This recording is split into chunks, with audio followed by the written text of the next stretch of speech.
मैं एक बापर्दा औरत थी और मुझे अपनी हया पर बहुत फख्र था।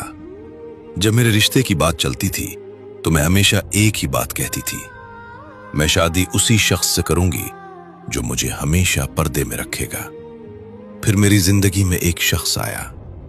उसने वादा किया कि वो मेरी इज्जत, मेरा पर्दा और मेरी हया हमेशा कायम रखेगा। मैंने उसकी बात पर यकीन कर लिया और हमारी शादी हो गई। शुरू में सब बहुत खूबसूरत था। वो मेरा ख्याल रखता था, मेरी इज्जत करता था और मैं दिल ही दिल में सोचती थी कि शायद मुझे वाकई एक अच्छा हमसफिर मिल गया है। कुछ वक्त बाद अल्लाह ने हमें एक बेटा अता किया। एक दिन मेरे शौहर ने मुझसे कहा, मैं सारा दिन खेतों में मेहनत करता हूं, फिर खाना खाने घर आता हूं तो काफी वक्त जाया हो जाता है, तुम खाना खेतों में पहुंचा दिया करो।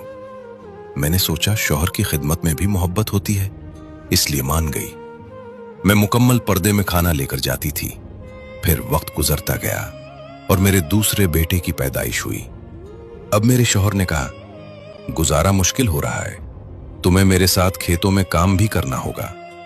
ये सुनकर मेरे दिल को अजीब तकलीफ हुई, मगर हालात के सामने खामोश हो गई। अब मेरा मुकम्मल पर्दा आहिस्ता आहिस्ता नीम पर्दे में बदलने लगा।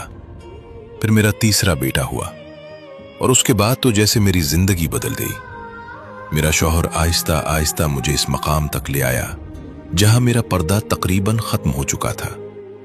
वो हया जिस पर मुझे नाज था कहीं पीछे रह गई थी। वक्त गुजरता गया, मेरे बच्चे जवान हो गए। एक दिन मेरा शौहर बैठा हंस रहा था। मैंने पूछा, क्यों हंस रहे हो? वो तंजिया अंदाज में बोला, तुम तो पर्दे पर जान देती थी, आखिर मिला क्या?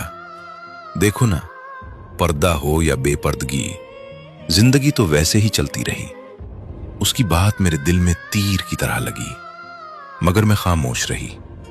फिर मैंने कहा, आज मैं तुम्हें पर्दे और बेपर्दगी का फर्क दिखाती हूं। तुम बस साथ वाले कमरे में छुप जाओ। वो कमरे में चला गया। मैंने अपने बाल बिखेरे, कपड़े उलट पुलट किए और रोना शुरू कर दिया। सबसे पहले मेरा बड़ा बेटा आया। अम्मी, क्या हुआ? मैंने रोते हुए कहा, तुम्हारे अब्बू ने मुझे मारा है। वो चंद लम्हे खामोश रहा, फिर मेरे पास बैठकर बोला, अगर अब्बू से गलती हो गई तो आप सब्र करें। अम्मी, वो आपसे मोहब्बत भी तो करते हैं। वो मुझे चुप करा के चला गया। फिर मैंने दोबारा रोना शुरू कर दिया। अब मेरा दूसरा बेटा आया। मैंने उसे भी वही बात बताई। वो गुस्से में आ गया और बोला, अब्बू को ऐसा नहीं करना चाहिए था। वो अपने बाप को बुरा भला कहने लगा। फिर मुझे चुप करा के चला गया। फिर आखिर में मेरा छोटा बेटा आया। जैसे ही मैंने कहा, तुम्हारे अब्बू ने मुझे मारा है, वो आग बगोला हो गया। डंडा उठा लिया और चीख कर बोला, आज मैं नहीं छोड़ूंगा नहीं। वो अपने बाप को मारने के लिए ढूंढने लगा।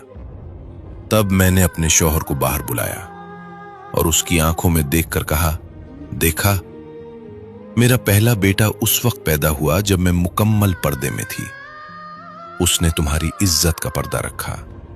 दूसरा उस वक्त पैदा हुआ जब मेरा पर्दा आधा रह गया था, इसने आधी इज्जत रखी। और तीसरा उस वक्त पैदा हुआ जब मेरी जिंदगी से पर्दा खत्म हो चुका था, वो तुम्हारी पूरी इज्जत उतारने निकल पड़ा है।